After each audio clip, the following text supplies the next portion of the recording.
Hi children, good morning. How are you? Hope you are fine.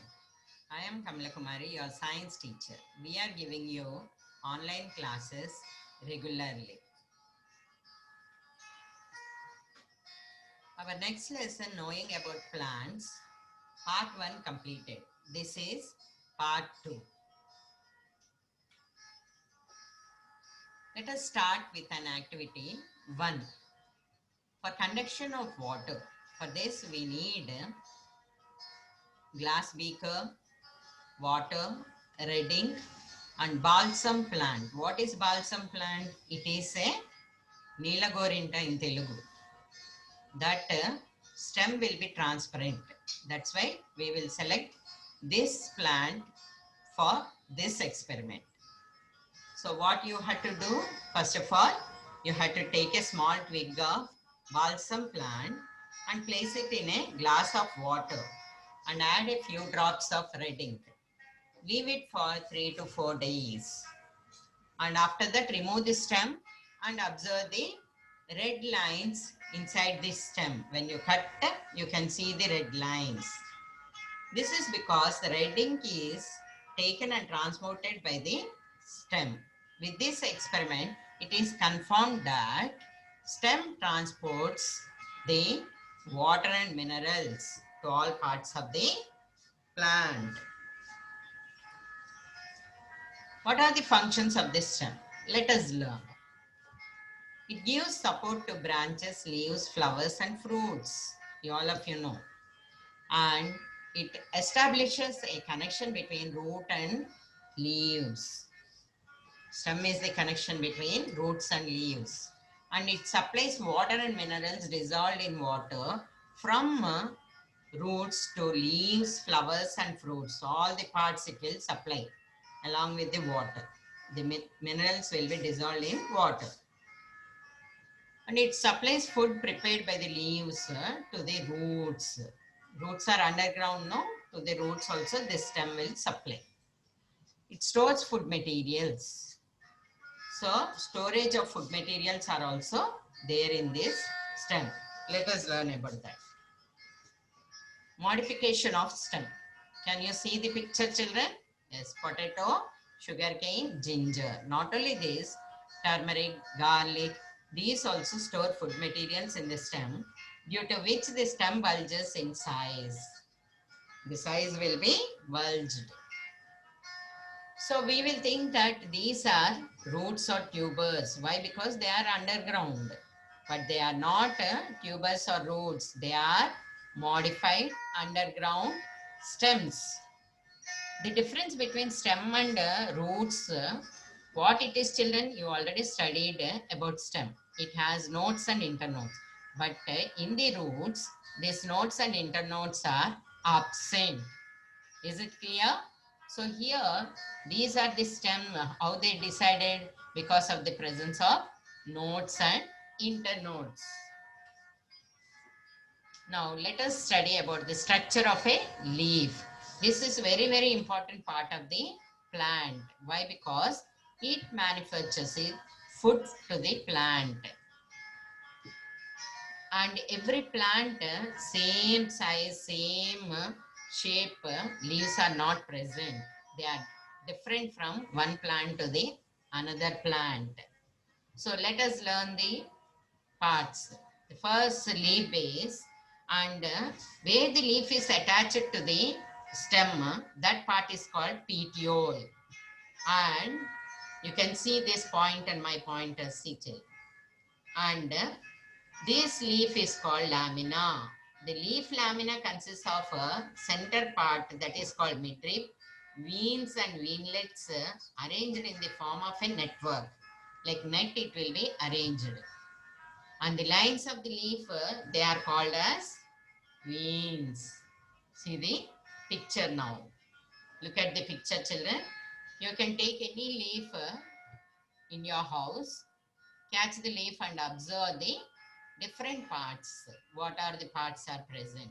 You can see this video and identify the parts.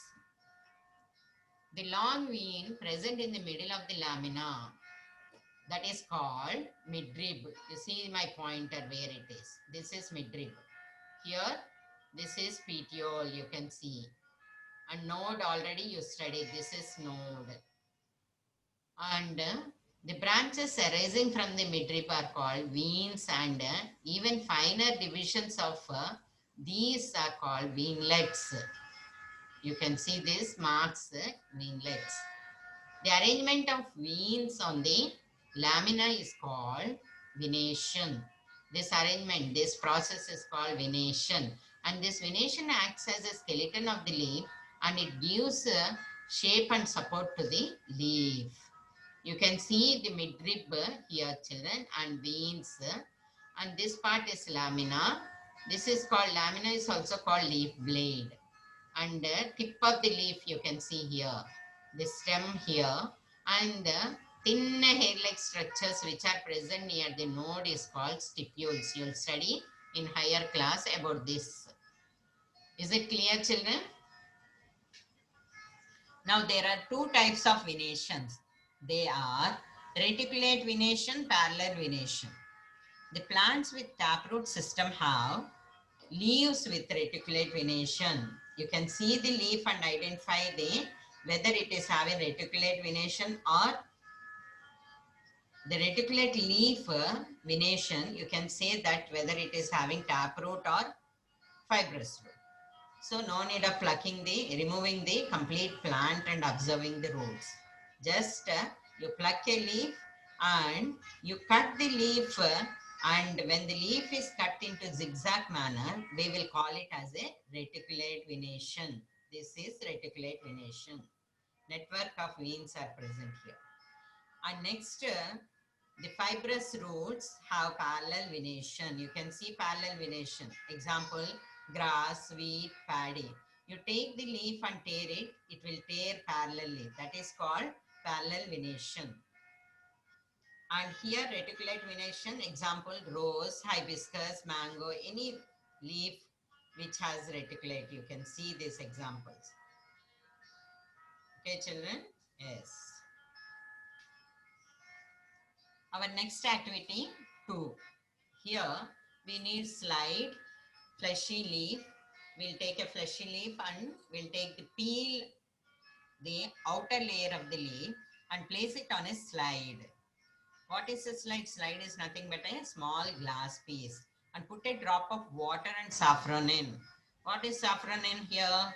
The coloring agent. It gives pink color to the slide. Observe it under a microscope. So if you have microscope, you can do this experiment. If not, we'll do in the school itself. Our school laboratory, we have these materials. Now look at the picture. Under the microscope, you will see this picture like this. There are bean-shaped cells. These are about the detailed structure of stomata you will study in higher class. They are called guard cells here. So this hole is called stomata, small pore. Through this hole only, the exchange of gases takes place between the plants and atmosphere. What is this hole called? It is called stomata. And this bean-shaped part, it will act as a nose. Like our nose, it acts to the nose of the leaf. That means the exchange of gases are taking place here. Now, our next activity 3.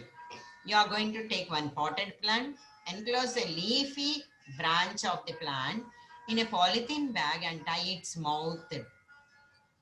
You will take another polythene bag of same size and tie its mouth without keeping any plant inside it. That is empty polythene bag we are tying here.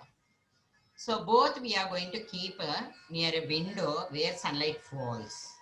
After 3 to 4 hours, observe the inner surface of the bags. So you will observe droplets of water in the polythene bag with the branch.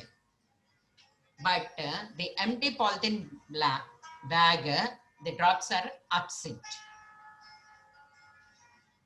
Plants release excess water in their body through stomata. This process is called transpiration. You can see the picture, children. A and B. B is empty polythene bag. So A, you will find here the water droplets. This shows that this plant is undergoing transpiration. Transpiration is nothing but release of excess water in the body through stomata. That is called transpiration. Is it clear, children? Yes. Functions of the leaf. Leaf helps in respiration. Just now you studied no respiration, and they carry out transpiration. Our before activity is that only. And they prepare food by the process of photosynthesis. Only green plants, they prepare photosynthesis with the help of chlorophyll present in it.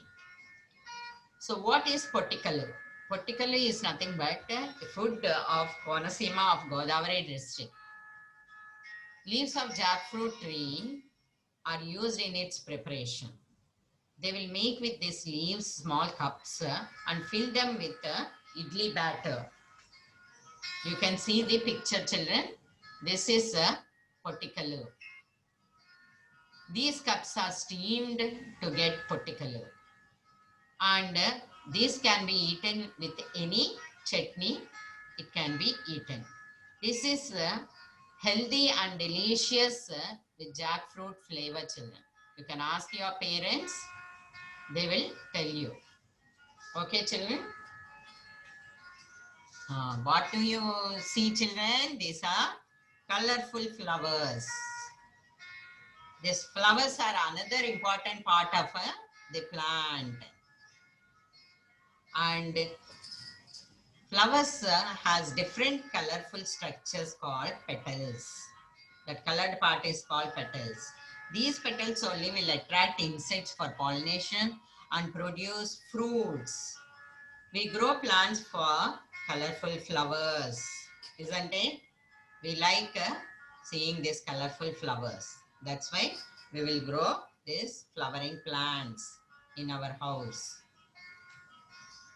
That's all for today. Thank you, children.